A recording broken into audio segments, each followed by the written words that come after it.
press conferences I've ever been at. Who was out there on the highway with me last night?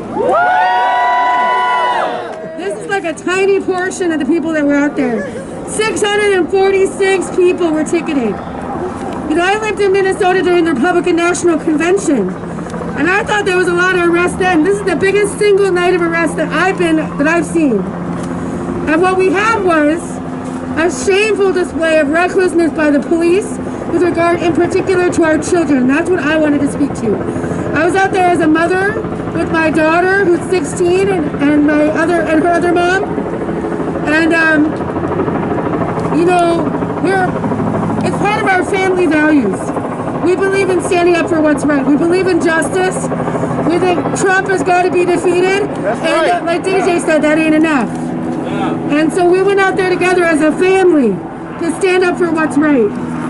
When it was clear that the police were not going to let anyone leave the demonstration without being arrested, my partner and our daughter left together. And then what happens? As soon as they were arrested, they were both handcuffed with those zip ties, and then they were separated. So we've got Democrats in this state ordering their police to separate families, not on the border far away in Mexico, but right here in Minneapolis on the highway. My 16-year-old daughter was dropped off around 10 o'clock at night. It's dark out. It's actually past curfew. She got a violation for violating curfew. She wasn't an unaccompanied minor until she was taken away from the custody of her mother. Really? She and other teens, most of them with their phones dead, were dropped off there on the West Bank, unaccompanied by any adults. Apparently it's the policy of these arresting officers to separate minors from adults. I don't know what kind of policy that is, but the idea that you're not only going to separate children from their parents, but then you're not going to take responsibility for ensuring that they're safe is shameful. But you know what? Fuck it. Excuse me, I know we're on TV. You know what? There were so many young people out there with us. I'm a mom, so I went around and talked to a mom, like, let me get your name, let me get your mama's digits. We're going to make sure that you don't get lost out here. We don't know where they're going to take you, but we're going to find you. And I know that we did that. We got all those young people home, but not because the police made it happen, not because Walls or Harrington or Fry or anyone else made it happen, because community made it happen. The fact is, yesterday was a testament to what community can do and what it means to talk about power to the people. That's right. Yeah. Woo. Say that. Not only do we have a whole people's agenda, a whole bunch of things we need and we're fighting for. We got this whole pandemic and we can't even get health care. We've got an economy that's the worst we've ever seen, and there's no jobs and no resources for housing. Yet somehow there is endless resources for police to abuse, harass, violate, and sometimes murder our own community members. This has to stop. When we were out there on that highway, we didn't quite know how that was going to go because we weren't the ones in charge. We weren't the ones carrying the batons. We weren't the ones carrying the rifles, the tear gas, the mace, whatever else. We didn't have a tank. Okay? But the fact is, nobody wavered. We stood together. When you got 700 people on the highway, ain't no tank gonna stop us. Ain't no pain's gonna stop us. The fact is, the thing that happened over and over during that demonstration was people coming up to organizers and saying, how can I get involved? Then that's been happening all day. People have been popping in our socials. When's the next march? Governor Walz, Chief Harrington, all the rest of y'all, you haven't slowed us down one bit. Ain't no power to power people because power people don't stop. Ain't no power to power people because power people don't stop. Ain't no power to power people because power people don't stop.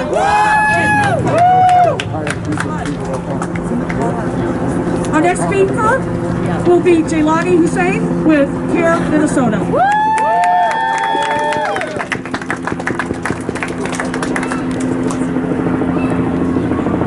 I want to first of all greet all of you with a greeting of peace. Assalamu alaikum wa rahmatullahi wa barakatuh. May peace and blessings be upon you all today.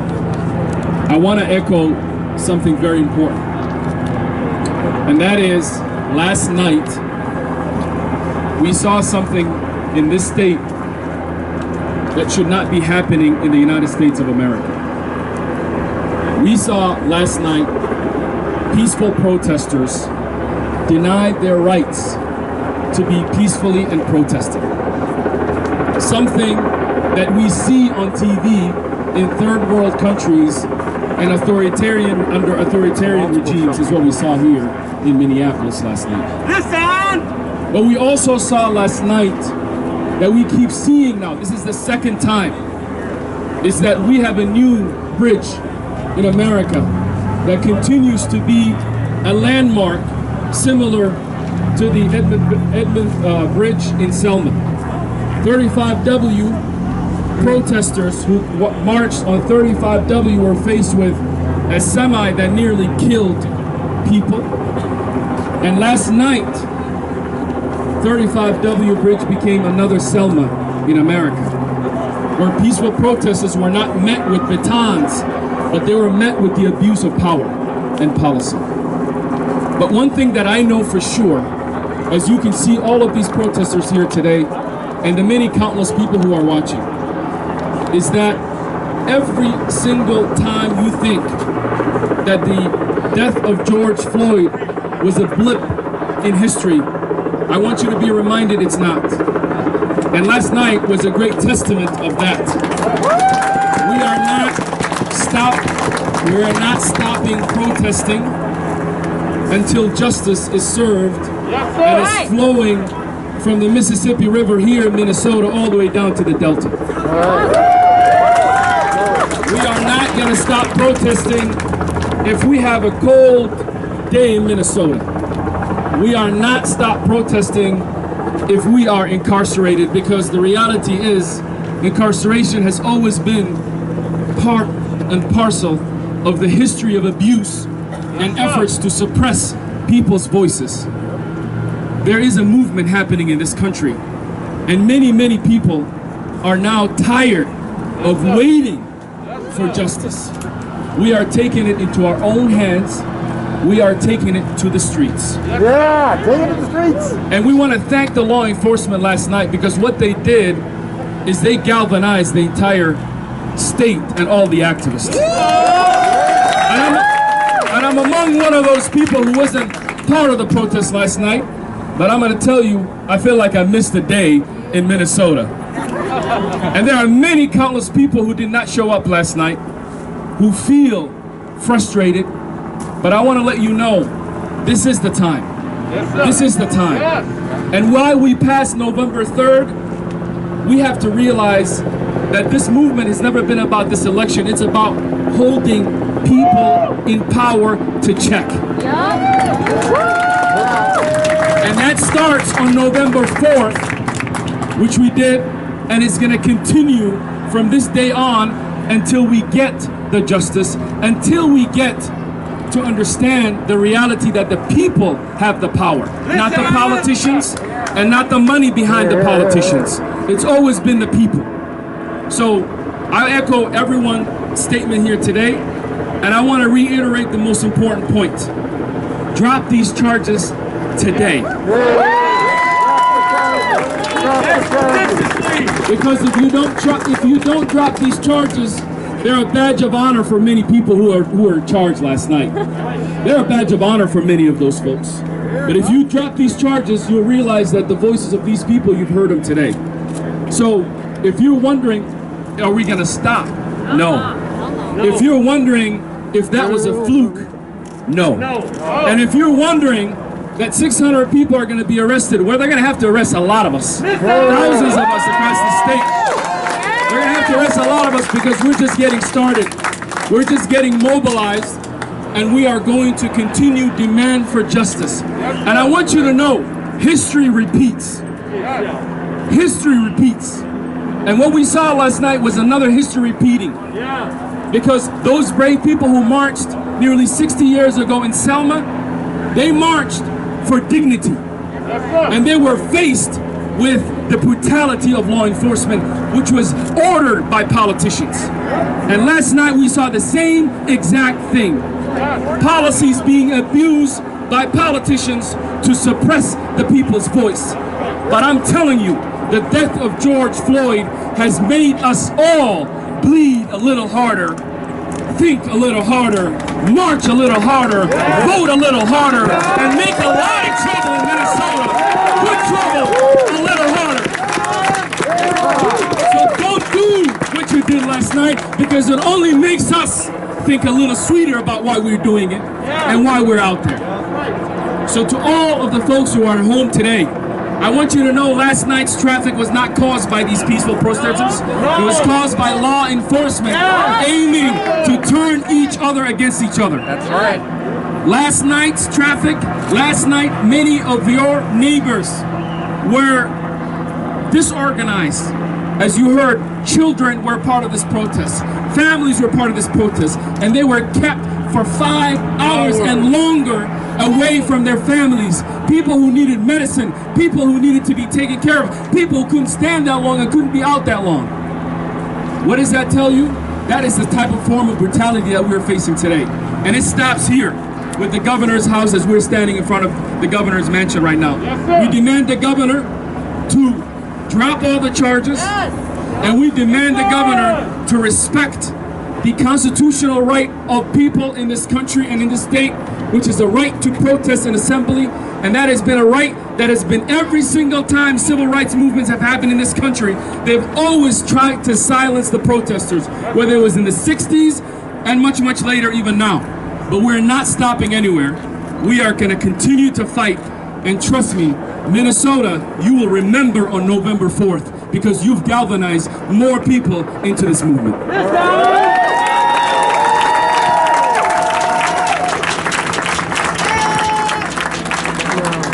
Thank you, Jay Lonnie. And here's a fact of life. There ain't enough jails, and you can't build enough jails to hold us back. That's a fact of life. Up next, we have Nikema Levy Armstrong with Racial Justice Network.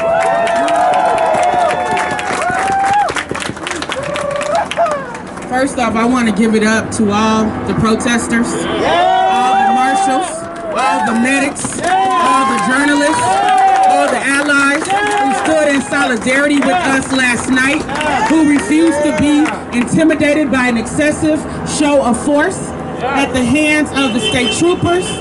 Also, Minneapolis Police Department was there, as well as the Hennepin County Sheriff's deputies. It was absolutely absurd to have hundreds of law enforcement officers out on the freeway when we were steps away from the exit. As a matter of fact, as we were attempting to exit the freeway, the people who were in the front line of cars saw state troopers run across the freeway and deliberately block the exit. So this was an intentional act on the part of Governor Walz, Chief Harrington, and all the other shot callers behind the scenes who were trying to teach protesters a lesson. Not only did they entrap us on the freeway for 5 hours, but beyond that, they did not give an order to disperse. They did not give us an opportunity to leave. They did not give parents who had their children out there an opportunity to leave. They didn't give young people an opportunity to leave. Those who were elders, those who had disabilities, or those who had health issues, who knew that it was going to be a short march trying to exit the freeway. That's unconscionable. It's unacceptable. It was a violation of our First Amendment rights to freedom of speech. And for us to live in a state that claims to be progressive, they ought to know better. It is absolutely ridiculous to treat nonviolent, peaceful protesters in the way that we were treated. We were on the phone, several of us, talking to elected officials from Minneapolis, from St. Paul, from Hennepin County, the legislators, and hardly any of them could get Governor Walz on the phone to give a decent response to what was happening. And it took hours for them to get Chief Harrington on the phone. And when they did get him on the phone, he claimed that he was going to release the protesters, which never happened without us having to all give up our licenses. Some people were photographed on the freeway and their mugshots were taken. Some people were placed in vehicles and driven away from the scene and dropped off in random places, and they would not communicate with us. As a matter of fact, when we first walked up and we saw the state troopers blocking the exit, I personally walked up along with Monique College-Doty and other activists, and we asked the state troopers, who is in command? Who can we talk to about negotiating an exit off the freeway? And the officers stood there looking stone-faced like human G.I. Joes, fully armed with sticks and everything else that they had at their disposal. And they would not even give us a response, as if we were not human. As taxpayers in the state of Minnesota, as those who elect our elected officials, we have the right to a response when we approach law enforcement and when we approach elected officials seeking answers. Of course, all of us, many of us, want Trump out of the White House ASAP, but we also cannot have Democrats acting in a similar manner and then expecting our We are a government that is for the people and by the people, and we refuse to accept anything less than that. How can protesters be attacked in the way that we were, but killer cops are allowed to remain on these police forces throughout the state of Minnesota? We have rarely seen Governor Walz or any of our other elected officials step up and demand accountability for cops who kill people, for cops who abuse people, for cops who criminalize people, for cops who harass people. They look the other way. But when it comes to those of us who are holding up a new standard, we are the ones who are targeted and harassed and treated like criminals. This has to stop now.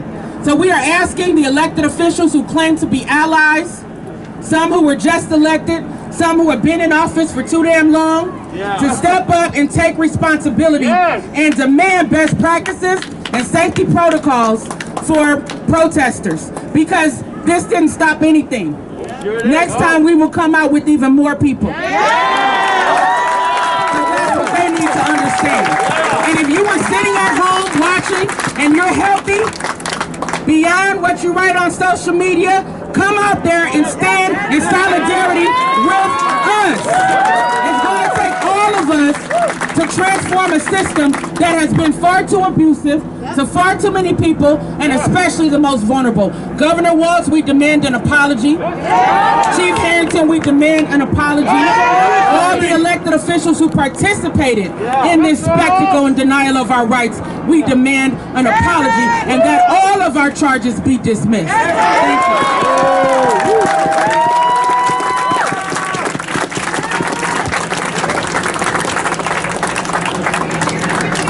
Thank you, and I think it's really important to emphasize what Nikema talked about.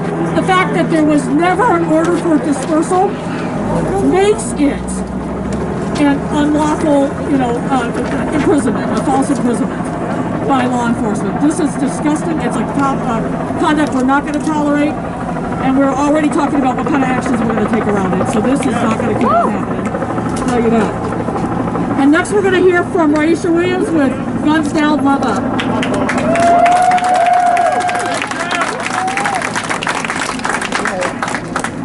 This is why Minnesota deserves the name Jim Crow in the North.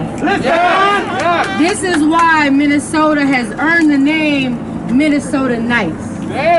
Not for the niceness of Minnesota, but for the nasty niceness of Minnesota. Just 2 years ago, we elected a governor, a Democratic governor, who stood on the platform of justice and equality for all. And here last night, he acted as if he was Trump's running mate. In fact, Governor Walz is more disgusting than Trump to me, because at least we know which side Trump really lies on. But here we have a two-faced governor. One face acts as if he really is about the people who voted him to the office, and the other face who only cares about politics. Politics that continue business as usual. Business that continues to incarcerate black men, brown men. Businesses that continue to separate brown families from one another. 300 children still have not been replaced with their family. Business as usual that continues to turn a blind eye to the deaths of so many black men and women in this country. Governor Walz, you are a coward. You are a disgusting, scared little boy who is acting like he's a man about man business. But what you really are is somebody who needs to be ousted. And last night, you showed us everything we need to know. We will not forget come election year. We will not forget your inhumanity. We will not forget the disgusting behavior and the cowardly act that you displayed. Many, many people called you last night. Okay? State Rep Patricia Torres, is she a senator or rep? Senator Patricia Torres, God bless her. God bless her. She stood on the phone with us until she knew we were safe. And even though Jeremiah Ellison, City Council Ward 5 and I do not always see eye to eye, he stood with us yesterday when Jacob Mayor Fry hid like the little cowardly boy he was. When we called Chief Arredondo and Mayor Fry and said, pull your boys in blue off of us, we got silence. Silence. Two people who say they care about black lives. It's too easy to say Black Lives Matter, but not act on how you believe Black Lives Matter. So today we demand that you drop all the charges, that you issue an apology to us in our face, not on camera, and that you sit down with the very leaders you say you want to work with to start creating real change. Because what do we want? Justice! When do we want it? Now! What do we want? Justice! When do we want it? Now! If we don't get it, Shut it down! if we don't get it, Shut it down! if we don't get it, Shut it down! we'll continue to shut shit down. Because we ain't scared.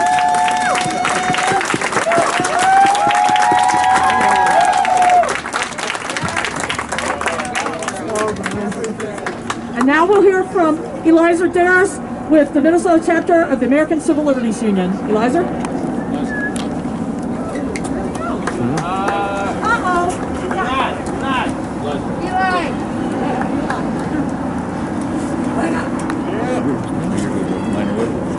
Oh, I thought I was in your way. Multiple things. Multiple things.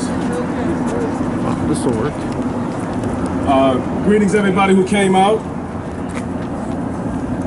I am going to read a short statement by the ACLU, and then I'm going to say a few words myself.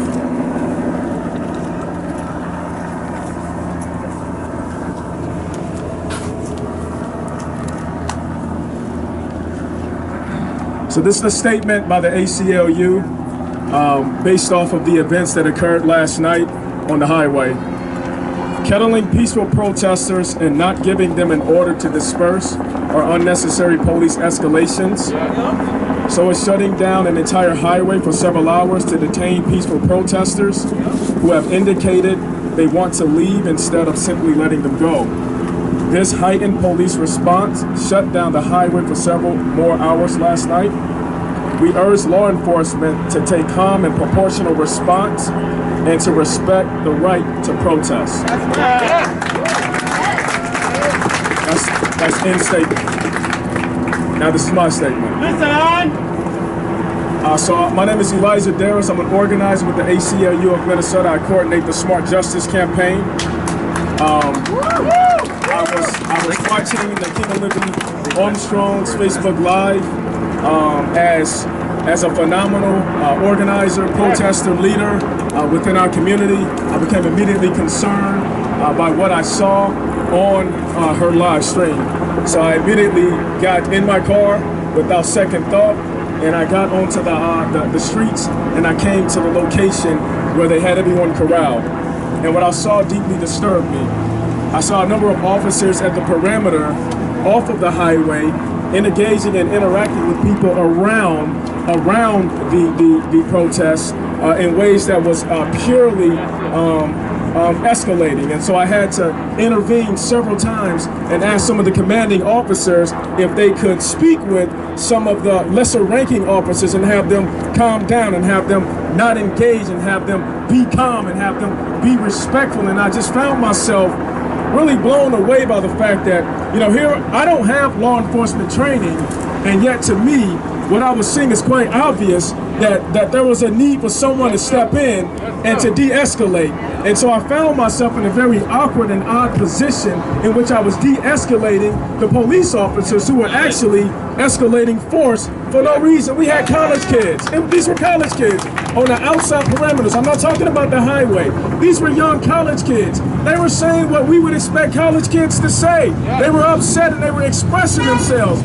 My expectation in a scenario like that is for the officers to remain calm. That's right. It's for the officers to remain level-headed. Yeah. It's for the officers to remain peaceful. Yeah. What they're called peace officers, right?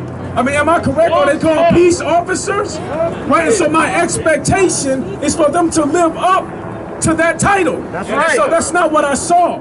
And what I saw deeply disturbed me, right? I saw young children, these were 17 and 18-year-olds, staring down the barrels of rifles. And I had to ask the officer, why are you pointing the rifle at this is a young man, he's saying some stuff. He's saying words. This is a rifle. These are words. That is a rifle. Why do I have to escalate down force in that scenario? This is what we need. We need officers to be level-headed. We need police officers within our community to recognize this is community. Just because you had an initial way of thinking, that doesn't mean you gotta stay with that thinking. And yet, so they kept them on the highway with an initial plan. The initial plan was gonna be to lock up everybody and to detain them and to give everybody tickets and to put people on buses 40 at a time and to send them into the far-flung regions of South Minneapolis and nearly close to St. Paul. And we said to them, that don't make no sense. That's literally gonna keep everybody out here into 3 or 4 or 5 o'clock in the morning with no food, no water, no way of using the restroom. We said that doesn't make any sense. Just because you had an initial way of thinking, what we're telling you is to put humanity into your law enforcement. What we're telling you is to put humanity into your law enforcement. Don't groupthink, don't stay there.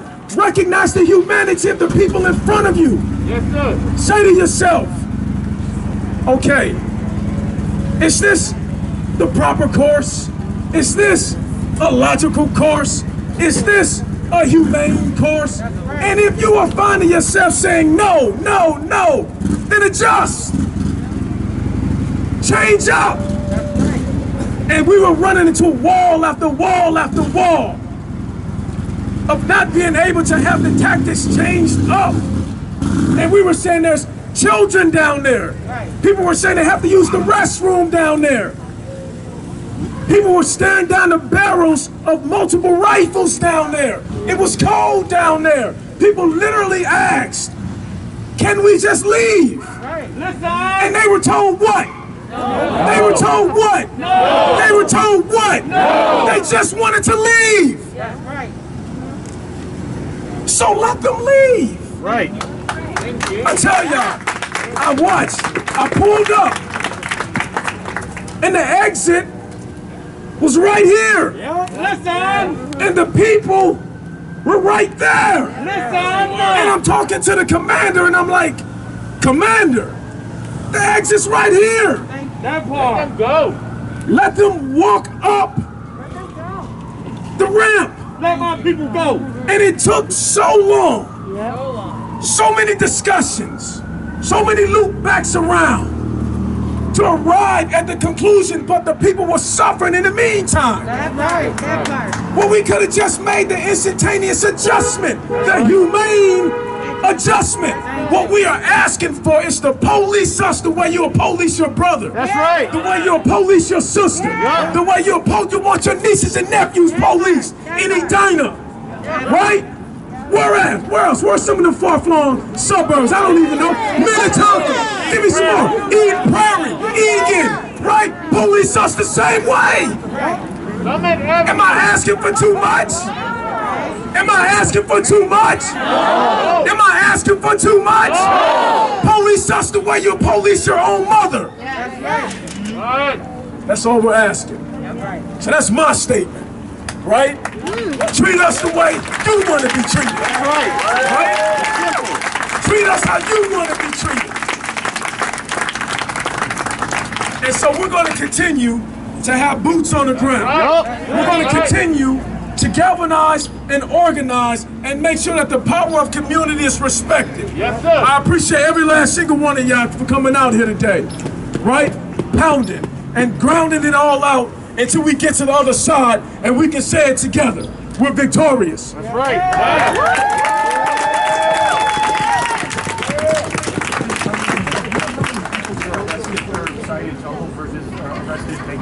We had 600, the question is how many people were arrested, how many were cited, how many were in custody arrest. We had 646 people cited, 1 person was in custody arrested. Have our charges been filed yet?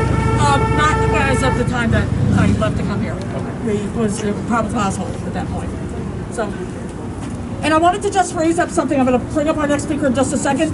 But Eli talked about this whole business of dropping people off all over town. Even kids by themselves were being dropped off in random locations. We had people dropped off on the U campus, downtown, down in Edina, down in Bloomington, at Lake Harriet, all over the place. But guess what people did in our community? We had 85 people in cars talking to each other by social media and circulating where to be. We had people going to every place, following the buses, picking people up and getting them where they needed to go. That was the community. That was the community coordinating to ensure people's safety, not the police. I want to make that absolutely clear. I think it's very important. And now I'd like to bring up ISIS.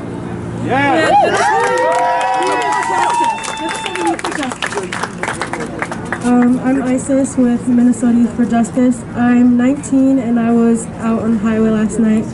I just want to say thank you to all the bystanders on the other side of the highway who were filming, chanting with us, dancing with us. I'm not sure if a lot of people know this, but police ended up pepper spraying bystanders on the other side of the highway for no reason, for filming their abuse towards us. Another thing is, a couple months ago when we did the Breonna Taylor March, this did not happen. They let us off, we were on 35, I think? 94. We were on 94, and they let us off the exit. It was fine. Nobody was arrested, I think. So the next thing is, me and some of my friends were a little scared because we are well-known activists around here and we speak out against the police, and when we were told to turn ourselves in would be the best option, we were scared. We were like, we don't know where we're gonna go, we don't know what they're gonna do to us. We were scared, and was a girl who was missing last night who was taken by 7 officers. I'm not sure if she was found or not. Yeah. She was? She's in custody? Okay. But it was scary seeing that she was missing and nobody knew what happened to her. The last thing I want to say is I was standing with one of my friends yelling at the cops, chanting at them, and we heard one of them say, "Just shoot her." A 16-year-old girl. And so they were trying to agitate us. They were verbally abusing us, and we couldn't do anything about it. We couldn't go anywhere. We couldn't fight back against them. The last thing I have to say is, all the black Trump supporters, you look like clowns. Thank you.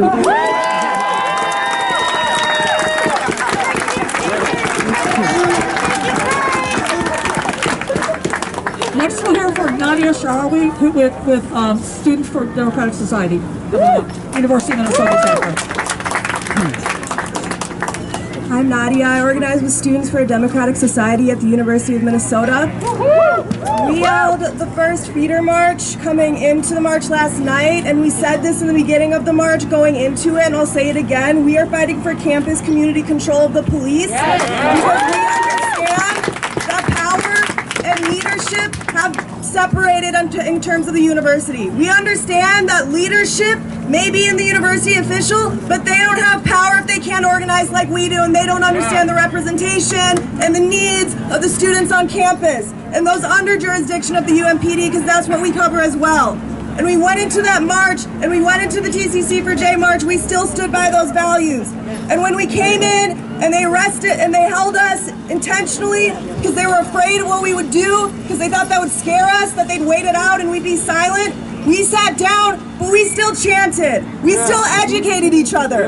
We did know your rights training on the ground. And when each of us got arrested, one by one, when our mugshots were taken, when my friend got her hair searched, an officer literally asked, do you have something that will harm me in your hair? What a coward. We still educated. I said, do you know who Terrence Franklin is? With my officer. We had individual officers holding us, waiting to get us in zip ties and on the bus. And when they got us on the bus, we still chanted. We still educated one another. We passed out numbers. We did more know your rights. Because that's what happens when you bring us together like that. We were building community when they were attempting to silence us. It was just too big. It was just too big.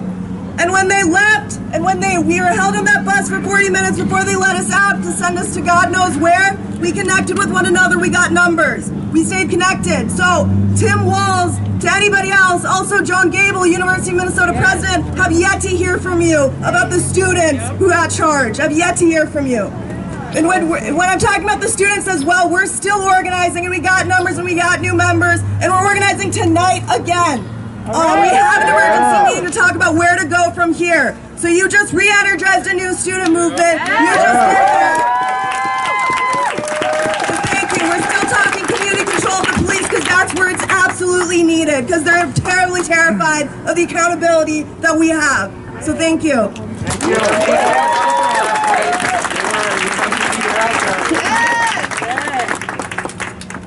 Awesome, and more awesome. We have with us, I'm really proud to announce, or to introduce you all to Chaz, who is with Red Wing Nonviolent Protest. Those folks drove all the way up here last night. 10 of their members got arrested on the highway, and they came back again today to be part of this press conference.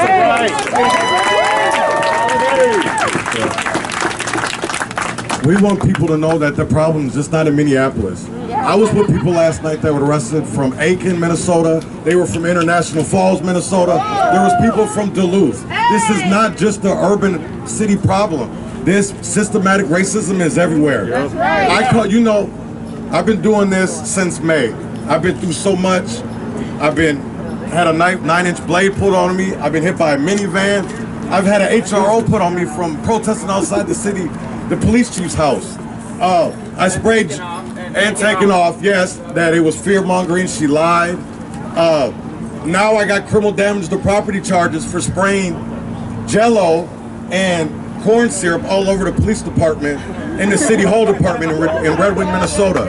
But yet, none of the people that are hurting the people in Red Wing have charges yet, but yet peaceful people keep on getting charges. And until we get justice and change, I will not stop peaceful disruption. And all you guys are doing is waking up Minnesota more. So I need people, everybody, doesn't matter where you're from. If you're from Black Duck, if you're from Bemidji, Brainerd, we need y'all to shut up and help.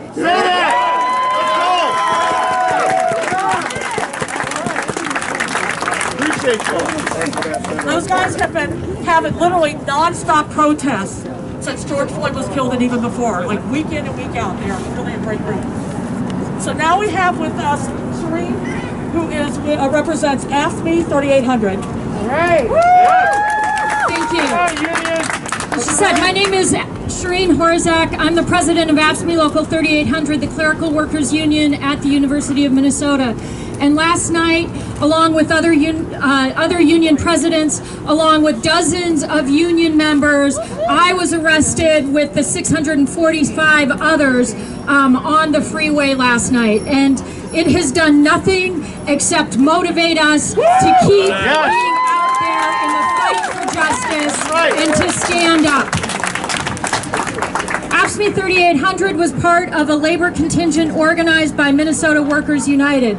We were at the protest for a number of reasons. First, we were there to demand that every vote be counted, because this is a country which has historic disenfranchisement. We know that communities of black and brown folks, communities of poor white folks have historically been unable to participate in the so-called democratic process that exists. And so the very least that we can do is make sure that if people have fought their way and died in order to have a vote, that those who are able to cast their votes have those votes counted.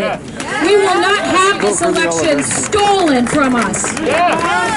The second reason that we were there last night protesting is because we are not just interested in a change of politicians.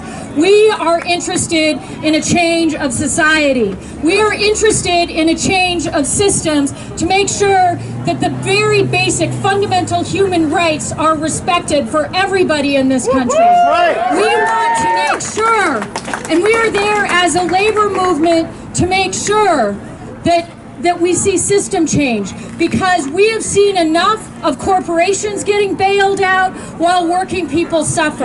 We have seen enough of concern around COVID and its impact on business, but not its impact on workers.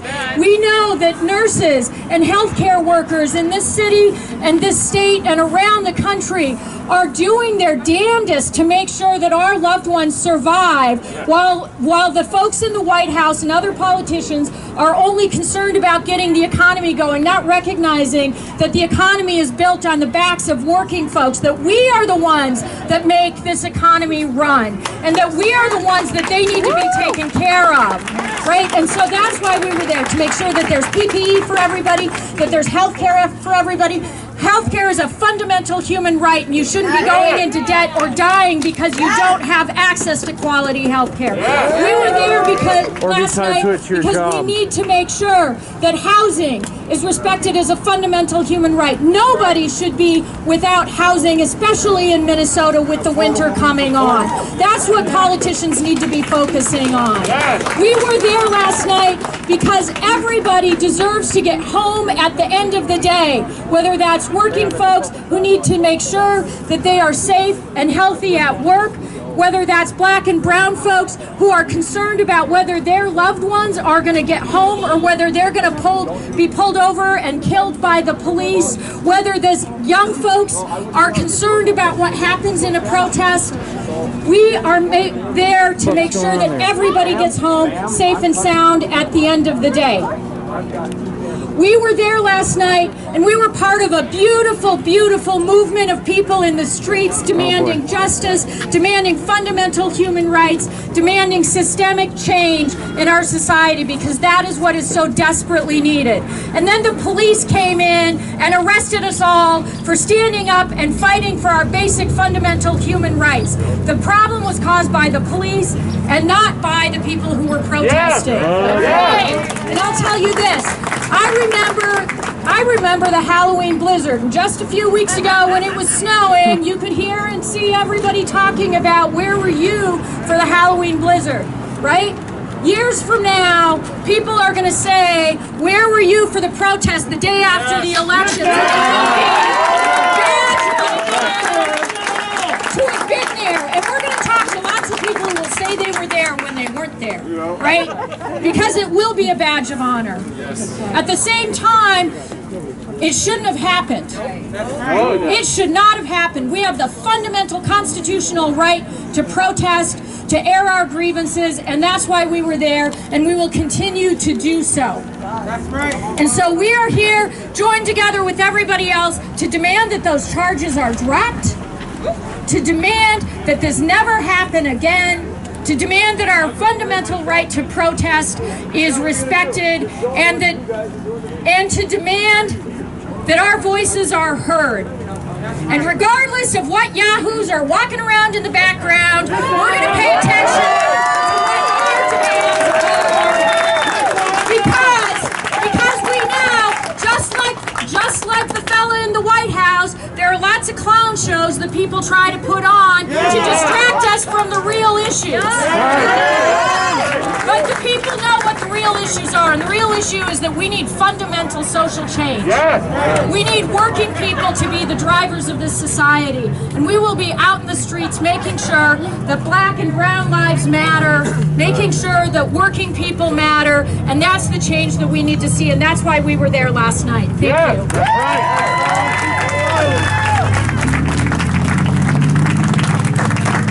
Now we will hear from Minnesota Immigrant Rights Action Committee. Midak? Come on up. All right, Midak. Okay, where's our friends from Midak? Francisco!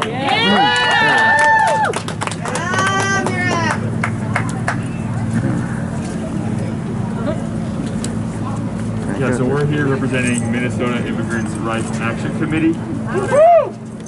And I just want to say that people have been saying that the murder of George Floyd sparked a movement. But it's more than that. Because the murder of George Floyd sparked the creation of a great community. And it's been a real snowball effect. Because every single day our community is growing stronger and stronger.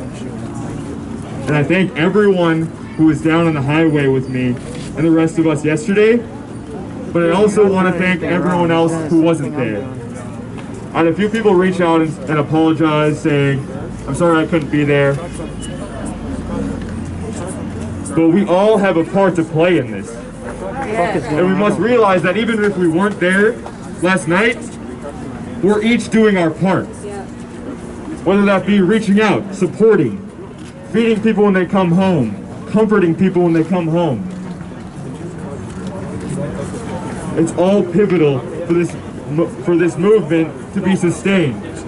It's all pivotal for this movement to keep going forward. Because we're all going to go forward together.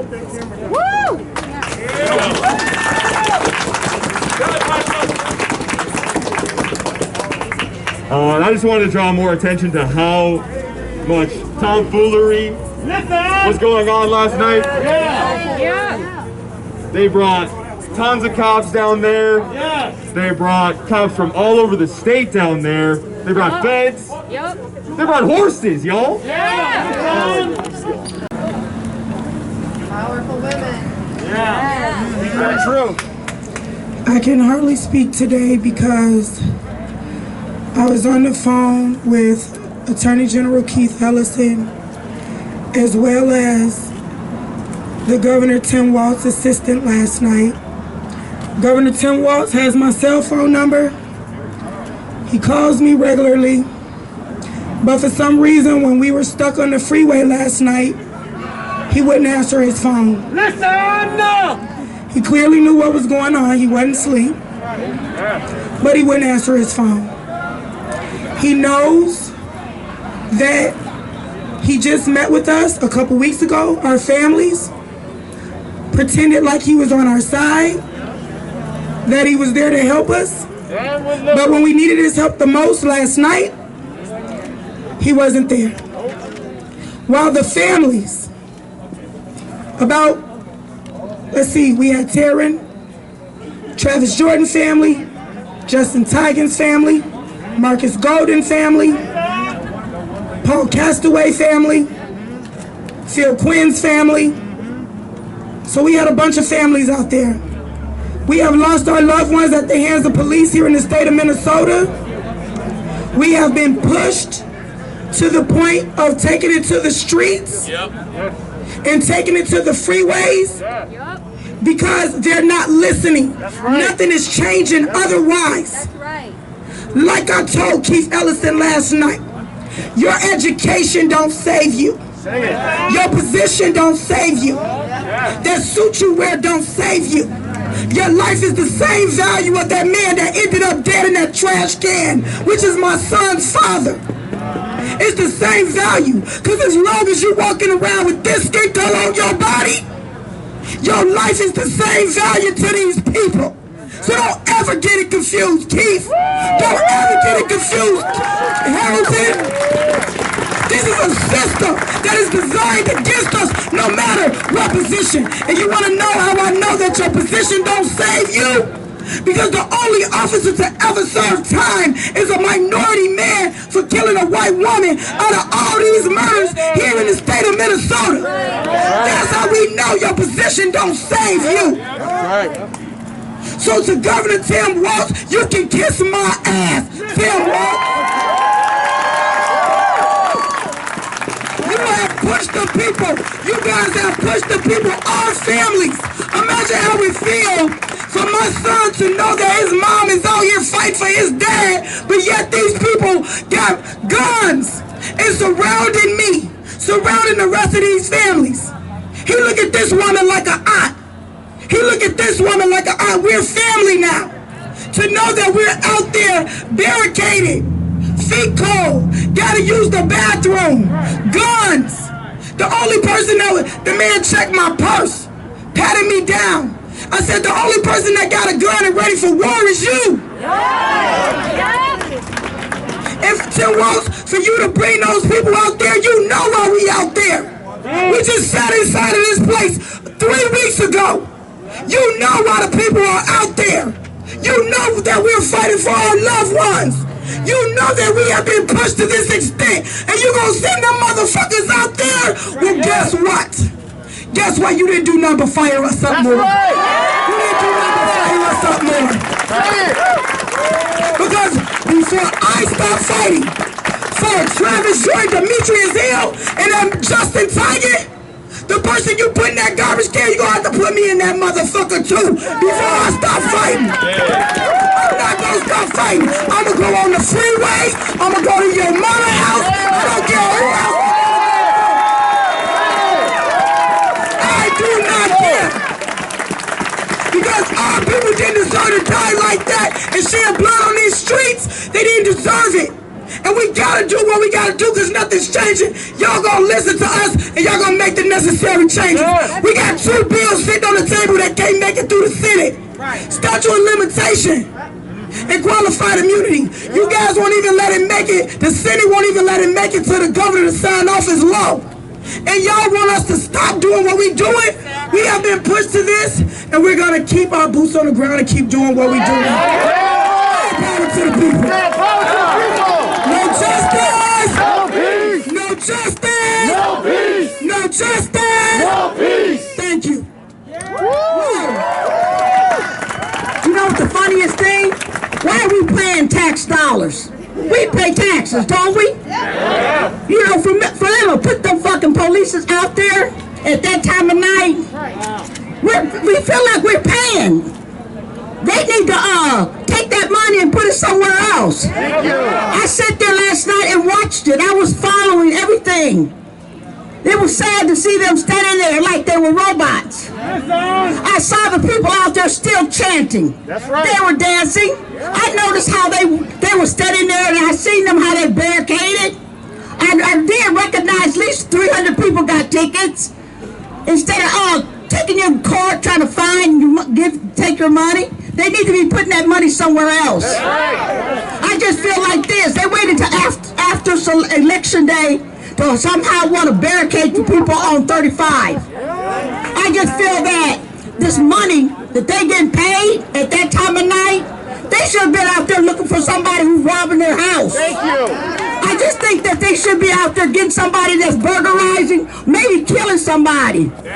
They take time to mess with innocent people out there doing a peaceful protest. That is what you call some delaying, insane, and evil things are doing in this country today.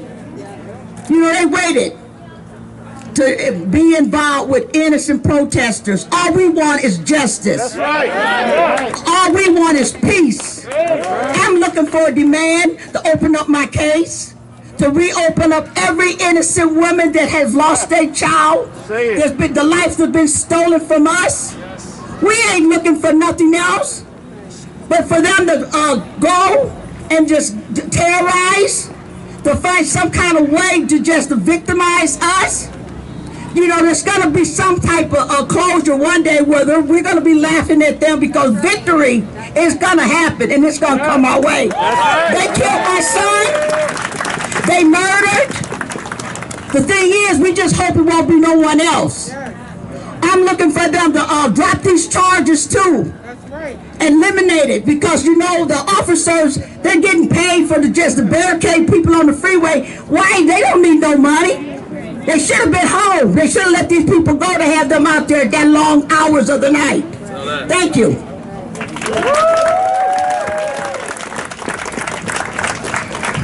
My name is Taryn Vang. My boyfriend is Travis Jordan. He was murdered November 9th, 2018. What Governor Tim Walz showed us last night, what he proved to us, what Mayor Fry proved to us, what the City Council of Minneapolis proved to us, was that we don't fucking matter. That's right. That's right. If we mattered, all that funding that was used for the police and all their riot gear, that would have went to something that would have helped Travis Jordan. It could have gone to a co-responder program or to end police-only phone calls during a mental health crisis, which CUAPB has already put in research and recommendation and gave it to them at City Hall. That is what the money needs to be funded for. That is what the money needs to go to. If it were in place, Travis Jordan would be alive. Mental health crisis, someone experiencing a mental health crisis is not a crime. It is not a death sentence. You killed him at his lowest. You murdered him at his lowest when he was feeling down, when he was sad, he had nowhere to go. Reaching out for help. All of that riot gear that they had for all those police officers, hundreds of them, that could have gone to tasers, that could have been used to de-escalate situations that for Travis. He should still be alive today. That's right. Yes. Till this day, there is still no co-responder program in the city of Minneapolis. They shut that down. I don't know why, because during this pandemic, everyone is in a mental health crisis. Everyone is experiencing something. You're not close to your friends, you're not close to family, you have to stay home, you have to stay isolated. Everyone is going through something during this pandemic. So we need to allocate those funds to mental health professionals that can go out and help with these to respond to the people in a mental health crisis, and just back up what the CUAPB has already put out. Thank you. Thank you. These folks were out there all night last night. I kept watching them and loving on them and being glad to see them there. And they're out here fighting for everybody's family. So thank you all so much. Thank you. Now I want to bring up Loretta and Jay with Twin Cities Coalition for Justice for Jamar.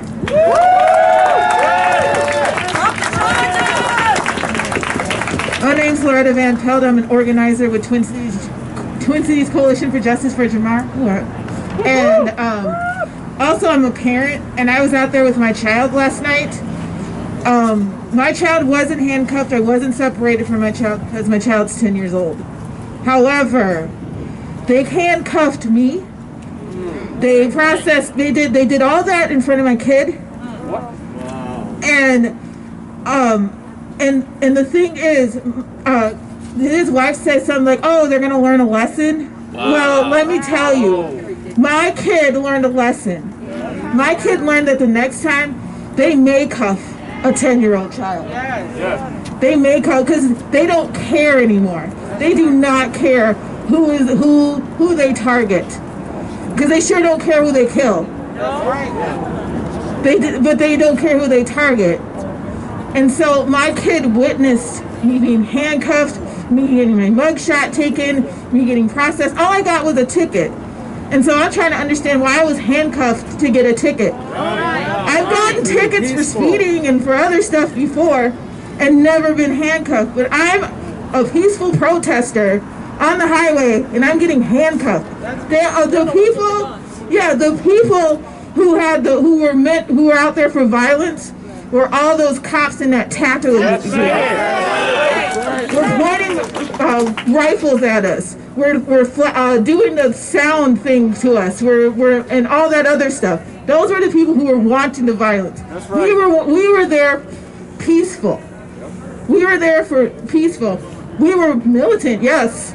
We have demands, yes.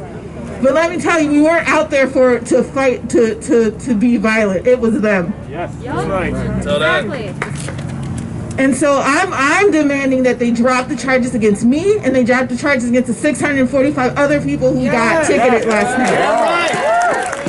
Because those are some bullshit charges. That's bullshit. And I'm done with the state. This state is proven that black lives do not matter, that native lives do not matter, that Hmong lives do not matter, that undocumented people's lives do not matter. That's right. And I'm done. And you know what? He's got to go. Mayor Fry's got to go. The whole damn city council has got to go. Because they could have done what we have demanded years ago. We have demanded that they hold the cops accountable. We have demanded that they solve the housing crisis in this city, in this county, in this state. And they have not done a damn thing. They sat on their hands. And this is why it's like what my sister Shashira said. That's why they pushed us to the highway. They pushed us out in the streets because we're sick and tired of being sick and tired. So I don't regret anything I did last night. You shouldn't. And I never will. And I'll be out there again. And if I get arrested again, so be it. That's right. Because I've told myself if that's what it takes to make change in this, then damn it, arrest me again. I don't give a fuck. That's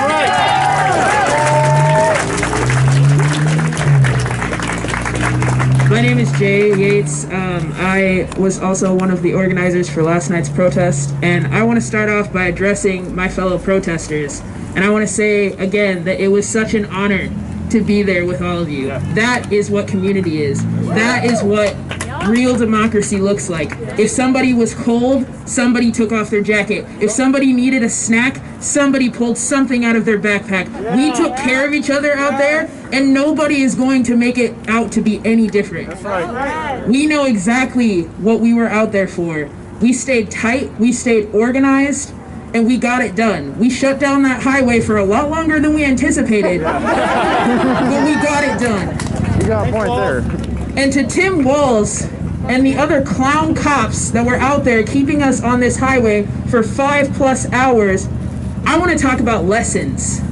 I want to talk about what I learned from that experience, is that I thought I couldn't get any more radicalized. I thought that I couldn't be any more angry at the DFL and their embarrassing little initiatives that they keep throwing at us every time we ask for real change. I thought I couldn't be any more angry, but look, Tim Walz, you managed to make me more angry with you. You managed to make me more furious at you when you trapped a bunch of minors, parents, and unarmed protesters on a highway for 5+ hours in the cold to make a point. That's right. Well, you did make a point. You made a point that you support fascism. You made a point that you support repressing the people's voice. You made a point that you are taking cues from your Republican counterparts and oppressing us in this supposedly progressive state. So the only lesson that I learned from you last night, and this goes to Tim Walz, to Mayor Frey, and to any of the other politicians that supported this action and allowed these cops to do this to us. The only thing that I learned is that I know who I'm not voting for, and I know whose house to pull up to every day if I have to. I don't get no sleep because of y'all, then y'all not gonna get sleep because of me. I'm here every day with my family and my comrades until you do the right thing and give us what we demand. That's community control, that's housing for all of our unhoused people out here before winter comes, and that is an end to oppressing us and keeping us from peaceful assembly. Drop every single one of these charges against us. Every single one. And if you don't, I will be mailing my ticket to you.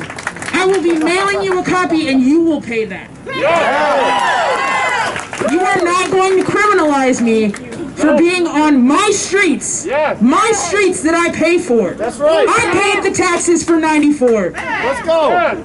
I am not going to bend to fascism in any form. I don't care if it's red or blue. I do not bow to fascists. And none of these people out here will either. That's right. So if you want to teach lessons, then learn this one. We will keep coming out. Every single night if we have to. That's right. I also want to give a quick shout out to an event that Taryn is having on the 9th, I believe, at 4 p.m. in front of the BCA. And we want to make sure that Maryland Avenue, St. Paul. So all of our comrades that are out there last night, let's show up for that too. That's right. Thank you. Justice for Travis.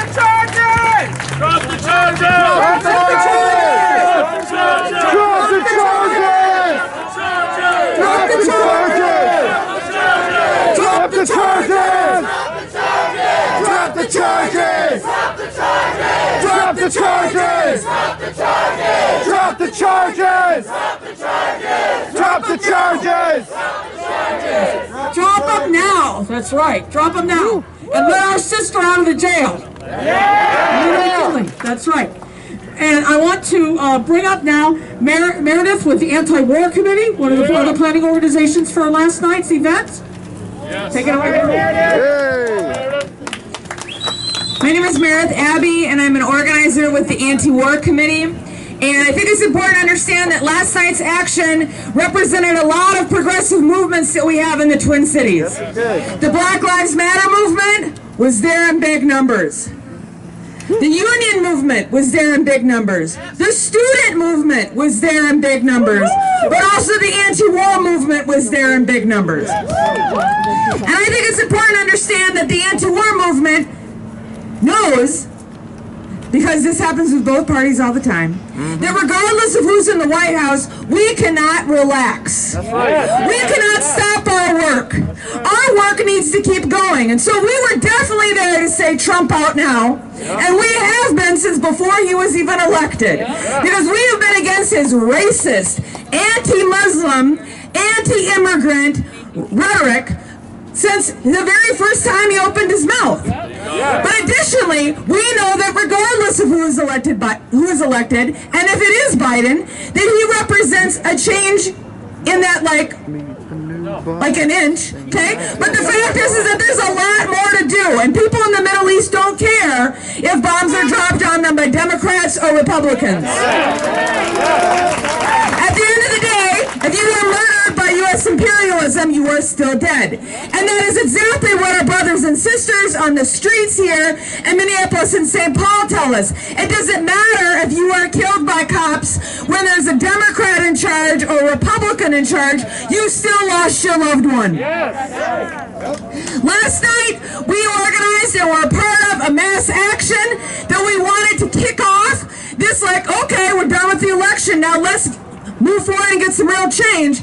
But what we didn't plan was for that to be, I think, in my time as a 20-plus year organizer, the largest mass civil disobedience that's happened in the Twin Cities. But that was, a matter of fact, what occurred. We had over 600 people, almost 700 people get arrested last night. Now, normally, when the Anti-War Committee organizes civil disobedience, we like it to be planned, that we decided that. But the cops made that decision. They decided it was going to be a mass civil disobedience action. We decided it was going to be a mass civil disobedience action, but there were some powerful lessons learned last night. People who were scared, who said, I wasn't planning on doing this today, they got empowered. They got empowered. They felt support from their community. They felt taken care of. As the sister from SDS was talking about, people were doing Know Your Rights trainings. People were talking to each other about having family members who they didn't even know offer to go pick up their car, to go pick up them. People were exchanging and take care of each other. We saw movement building last night. And that is 100% what we wanted to have happen as a result of this protest. We wanted to organize a movement so that we could be organizing for a progressive agenda for here in Minnesota, but here in this country. And we got closer to that goal. So we're going to stay in the streets, and the Anti-War Committee will always be there. Thank you very much. We are going to stay in the streets. And one of the people that helps us stay in the streets, where are you, Peter? Come on up here, Peter. Hey, Peter! Hey, Peter! Come here, Peter. He's over there somewhere, I know. on, Peter. Don't be shy.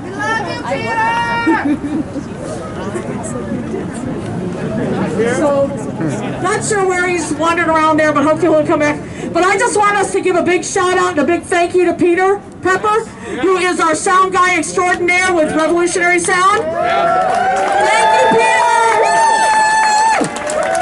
Big shout out to Peter. Oh, he's in his van? Oh, no. But, okay, come on, Peter, because I want to say a big thank you to you. I will tell you from my own experience. Peter, Peter, Peter, Peter, Peter, Peter, Peter, Peter.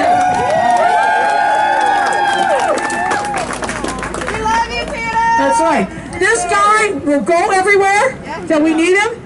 He'll come at the drop of a hat, anywhere and everywhere. He does this out of his own good heart and his own money. So when you get a chance, give him a donation because he had to go get the van out of the impound.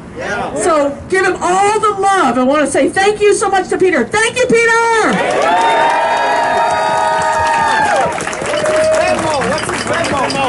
What's your Venmo? Peter, what's your Venmo? You can do... So Venmo is at Camp Jungle Love. The last 4 is 6048. And there's a story behind that. Anyway, the Cash App for... So we actually organize a couple different people that have sound resources. And we set up a Cash App for that to help support all the people that are doing sound. And that is... what's up here? Sorry. It's that $sign and then just Revolutionary Sound. So $sign Revolutionary Sound if you want to donate to help keep sound coming out to the events. We certainly appreciate the support, and we're just honored and thrilled, and it's such a privilege to be here and stand with all these amazing people. Like, I've never felt love like this before, so I'm definitely here for this. And to the cops, if you thought we were loud before... Okay, challenge accepted, bitches. Let's do this.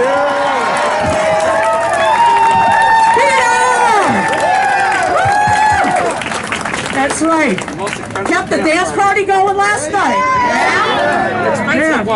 And to bring us home tonight, Tucson Morrison with On-Site Public Media.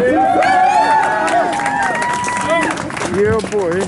Just want to say thank you to Michelle and all the work that they do with Communities United Against Police Brutality and all the people that are a part of it. I want to say thank you to Twin Cities Coalition for Justice for Jamar for carrying a black man's name past his point of departure from this earth.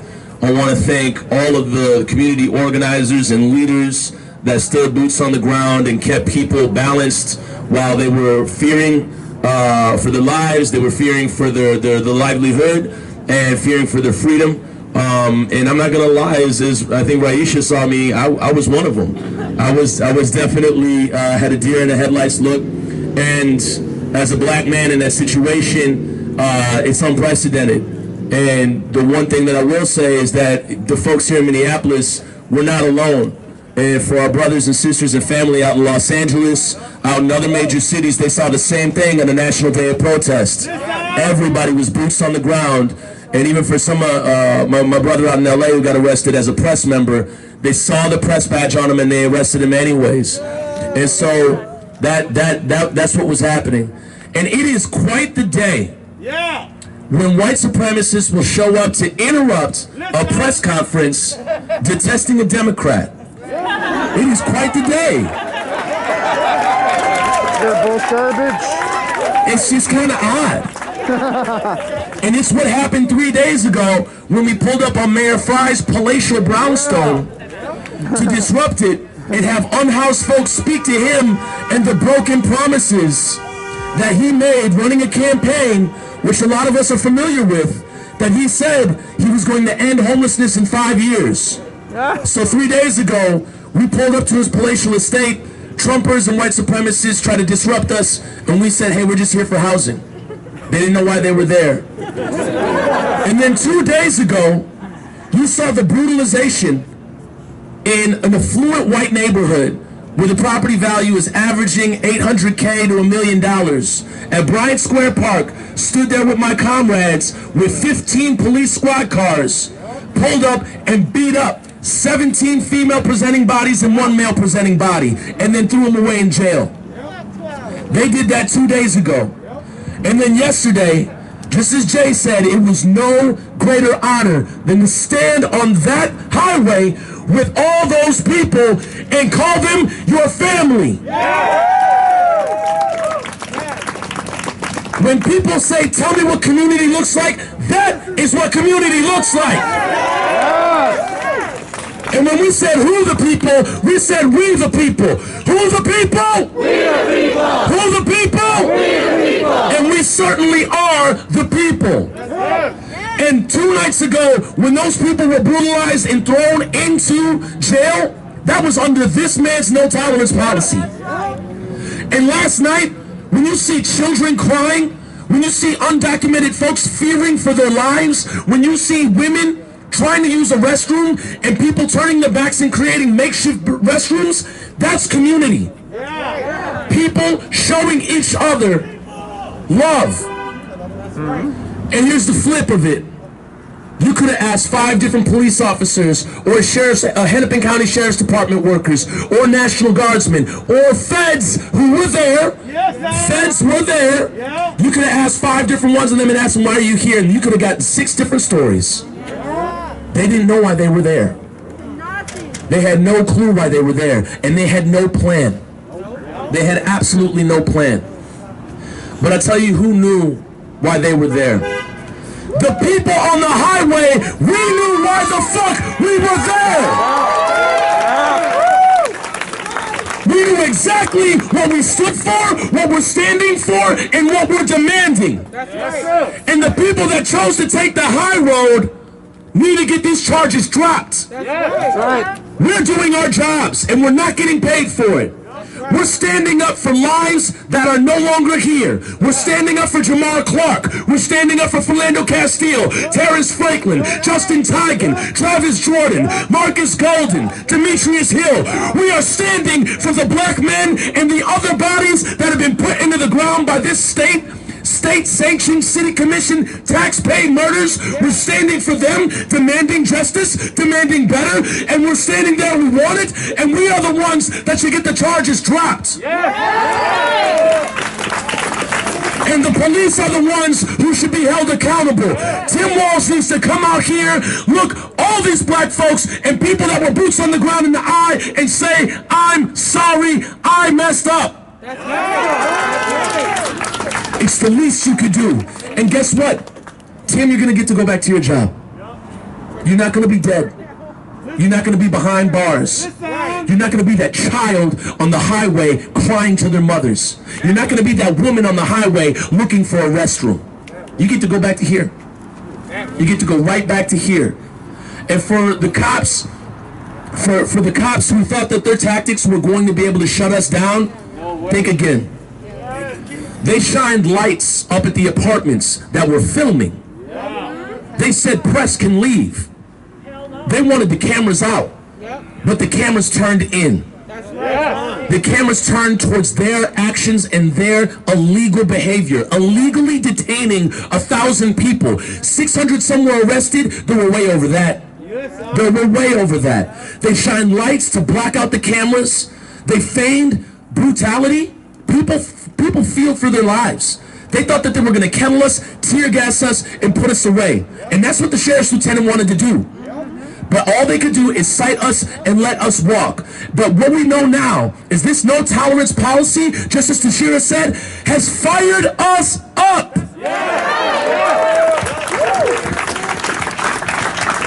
If they thought beating up 18 random people in a park was going to do it, If they thought that holding us on a highway was going to shut us up and pacify us into the night, Hell no. Hell no.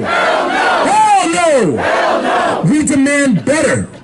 We demand far better. And I'll tell you this as I wrap up. The next mayor, the next person that's going to sit in that house, in the people's house, the next person that's going to lead the city council, those people, they're right here. Look around you. They're right here. And they got your back. And I know that running and campaigning for something can be a pain in the ass, but we got your back. We do have your back. The future of the state and the city was on that highway. The person that's going to reside in that house was on that highway last night. It could be any one of y'all. It could be any one of y'all. And we are here for you. We are absolutely here for you. You have a community. You have people that you can trust. And this is how we distribute trust in situations and scenarios that are as fiery as they were yesterday. So know that you can trust your comrades. Know that you have a community. Know that you were in the future of the state, of the city, and that the entire world was watching whether they liked it or not. And for the people in those apartments that they brutalized, they just came around the other end. They maced them, they pulled up with their bikes, and then whenever you see them pull up on their bikes, I can't help but think, and then they pull up with their horses. How much money was wasted last night? And you got folks in encampments that you promised you were going to give houses to. Tens of millions of dollars were wasted last night, and you could be spending it on people that are sleeping out in the cold because winter is coming. You need to drop these charges, you need to apologize to these people, and you need to get back to work because you haven't been doing it for a long time. Who the people? Who the people? All power to the people.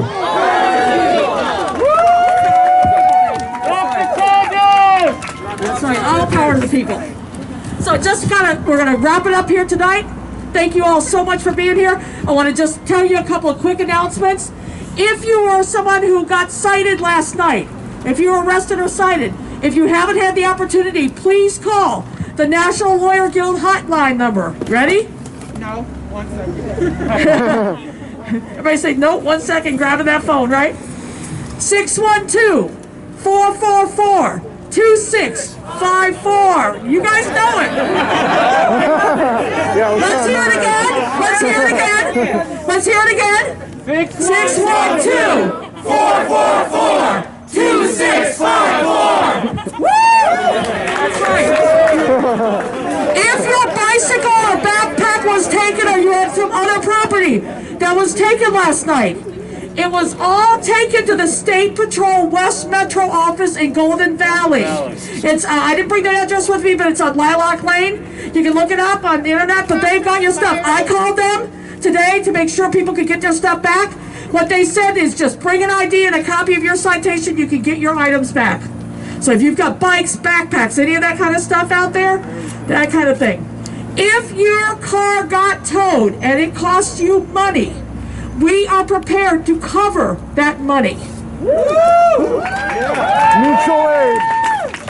Standing up for your rights should not cost you like that, okay? So we got your back. We got your back every time. Michelle, we do. The Freedom Fund has agreed to pay anybody's citation. Right. What we're going to do is CUAPB will front the money and we'll get paid back by the Freedom Fund, so we can go with you, help you get your vehicle back. It's an arrangement we made. But any citations. But I'm coming to that.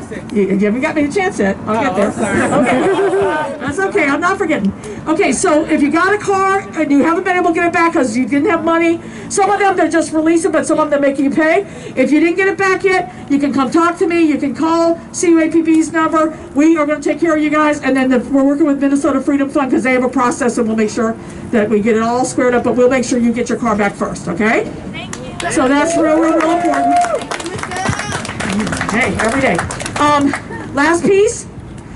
646 people got cited, as we know, right? It's up to you to decide what you want to do about your citation, but one of the things we're trying to do is to organize for people not to pay those citations, not to plead guilty. This ain't a traffic ticket, you guys. This is more than that, okay? So there's going to be an arresting meeting on November 15th. The location is to be determined. Go on the National Lawyers Guild Facebook page to find it. I believe it's at 4 p.m. on the 15th. Look for it. We're going to be putting up information on that Lawyers Guild page to tell you what to do about your citation. Right now, they haven't even got them all entered in the system yet. You couldn't even go on the system right now and see when you're supposed to go to court, okay? Because they just have too much work to do and screw them for having to do it, you know? That's on them, okay? That's on them. That's their problem. But we're going to be making sure everybody who wants representation can get it. Yeah. That's important, y'all. Everybody who wants representation, it's National Lawyers Guild, Legal Rights Center, and the Public Defender's Office working together to make sure everybody that wants representation can get it. You know what? I can't tell folks what to do. We know everybody's situations are different, but let me put it like this. Here's what we know. Here's what we learned from the RNC. Here's what we learned from other mass arrests. If people just do not lay down and take those things and do not pay the fee and demand a court date and all of that stuff, guess what happens? You jam up their court system. They're already jammed up from COVID. They're screwed. If we say hell to the no, what's going to happen? They're going to have to drop the charges, y'all. So everybody's covered no matter what. I will tell you that even if some people do go down on charges, Minnesota Freedom Fund is prepared to pay for those charges. We got your back. Got your back. But honestly, I really hope people will just say, hell no, we're not going to go along with this. Because one of the conditions that they often make, and I want you to hear this now, I'm telling you, somebody's been doing this for a few minutes and been arrested 8 times. One of the things that they like to do, they like to tell you, no same or similar for a year, we'll drop the charges. What does that do to you? Takes you out of commission for a year. Hell to the no. We need you for that year. We need you for that year. So don't rush off and go, gosh, I got to deal with this. Oh my God, it's terrible. Nothing bad's going to happen to you. We got your back.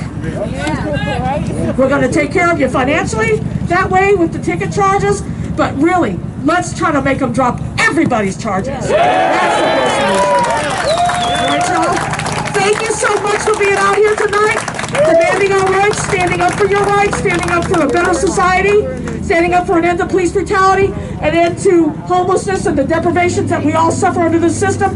Thank you so much for being here. Have a great evening, and we will see you all again real soon.